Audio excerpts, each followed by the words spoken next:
are some bigger ones that might be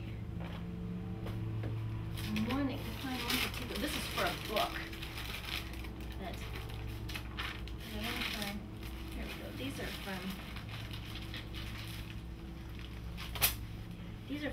These are the original illustrations from the story that I wrote, a children's story, and they are also all torn paper, and some are. This one's pretty simple,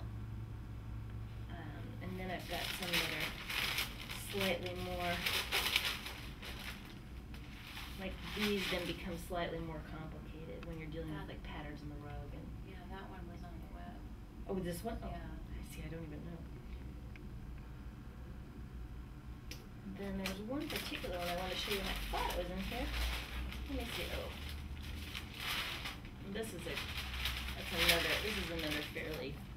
See, this is what the more complexity, like weaving the curtain with paper. That's the kind of thing I really get excited about. And making chocolate chips for the. I think kids love detail in books, and I remember that about being a child, and I remember wanting to find all the little things, and so that's why I like to add little things that people can look at. But I purposefully leave out any humans, which is the reason this book hasn't been published, I think, because I took it to a publisher who just loved it, and she said, but where's the little girl? And I said, well, I don't want her in there.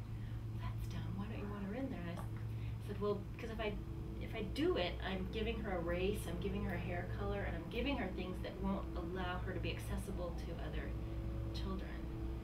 And that's really important to me, so that other kids from different backgrounds, they can look at the book, and they don't necessarily need to see the kid because they can put themselves in that place, and they don't have to see a blonde girl or a girl with dark hair, and I think it's more accessible. But the publishers don't seem to agree with me on that. They think it's not more accessible. Oh, I don't think I've got the one. I've only got I wanted to show you that one, but I don't have the original. This is one with another sort of overly complicated one. But that one was just totally done for me for a story that I want to write about my dogs. Eating with chopsticks. It's called My Dogs Eat with Chopsticks When I'm Out of the House. Because I think they probably do. they probably do stuff like that. So it's just, the idea of taking an idea and doing one illustration and then maybe making that become a story that I can illustrate later on. As a seed. Yeah. I just thought of this idea. They really don't look like my dogs at all, but it's as close as I can get with torn paper. Do you use pre-made paper? I use Color Aid paper. It's a kind of paper.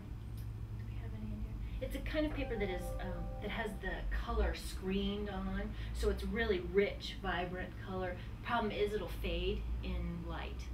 So when I do things like these are the originals, I can't hang them or anything. I would have to make a print of them to put up because they'll fade, which is a shame. But they look great. I mean, I think this is just a really cheap, fast scan, and you can still see the dimension in it. And I think they really lend themselves to being scanned and worked with that way. And I like that juxtaposition of doing things by hand that can't really go on display anywhere, and then having to scan them in. And I don't make any changes when I scan them in. I don't color correct. I don't move anything. The only time I've done that was for this Global Kids, where I decided to do all the type in torn paper, and so I had to do the type really. I mean, I can't